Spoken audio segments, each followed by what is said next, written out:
Mentour Cadets video. Today in the podcast we are going to talk about our building flying, so let's get started.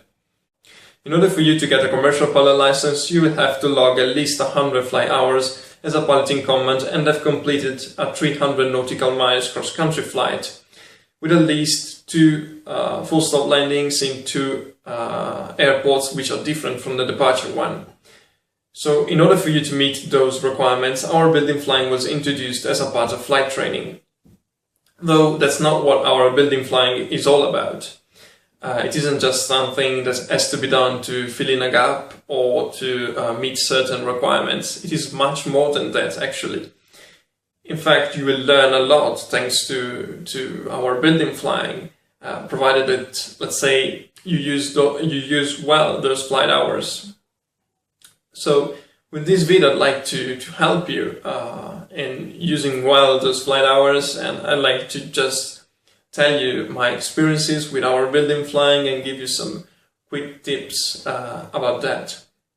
Once I got my license in my hands, I was thinking, okay, I have all those flight hours in front of me. How can I get the most out of them? How can I learn as much as I can from those flight hours?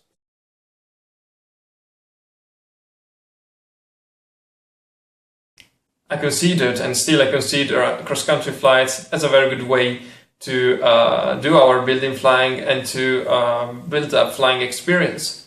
So I started doing a lot of cross-country flights across North and Central Italy. I started doing 300, 400 and even 500 nautical miles cross-country flights to get well beyond, let's say, what was my comfort zone at the time.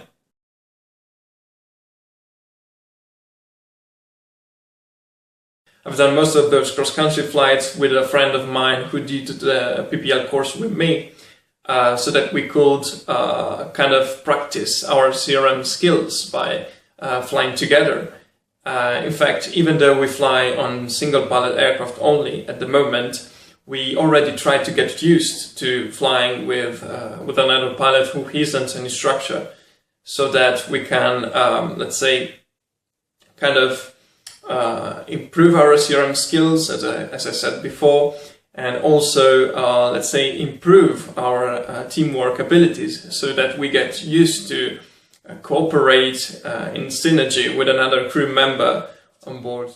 So here's my point. If you will bring with you on some of your our building flights a pilot, don't treat him or her as a passenger, but try to cooperate with each other and act together as a crew. Even if you are only on a single pilot aircraft, it doesn't matter. Cooperate together. For example, the pilot who is on board as a non-piloting command can help the piloting command with reroutings, planning, with fuel calculations. He or she can participate to problem solving and decision making processes, so you can decide together what to do, even though of course the piloting command will be the one who will make the final decision. And one more, you can brief every phase of your flights, together, and just in general you can help each other and you can learn from each other.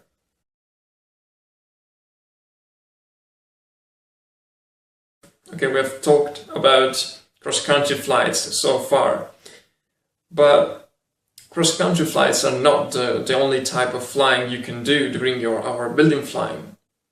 There's another main, let's say, type of flying you can do, if we can call it type of flying. I'm talking about local flights. So are local flights a waste of time during our building flying? The answer is no, they aren't. Of course, it's up to you to use well those flight hours for your training. So when you will do a local flight, just think about what you can and need to refresh and revise during that flight.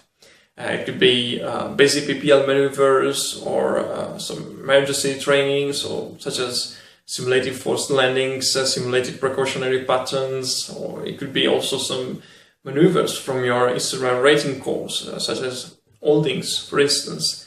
So doing this will help you keeping your flying skills sharp and will allow you to continuously practice your, some maneuvers and procedures you have learned.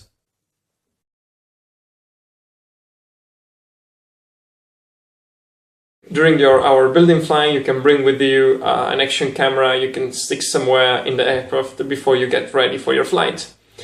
At this stage, you may be wondering what could be the purpose of having a camera on board with you.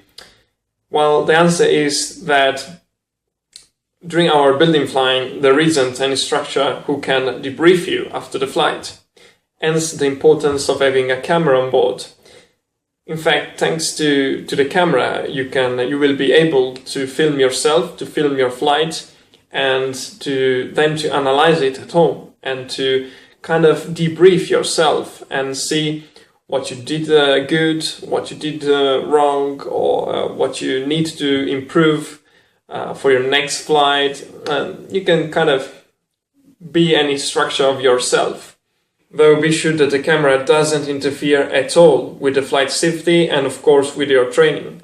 Place it where it won't interfere with your movements, with your sight, and switch it on before you even start your pre-flight procedures. Also, always ask the head of training of your flight school the clearance, the authorization to do that kind of filming. So that's it for today, guys. Hope this video has been useful to you. Keep working towards your goals. Have a fantastic day. Bye bye.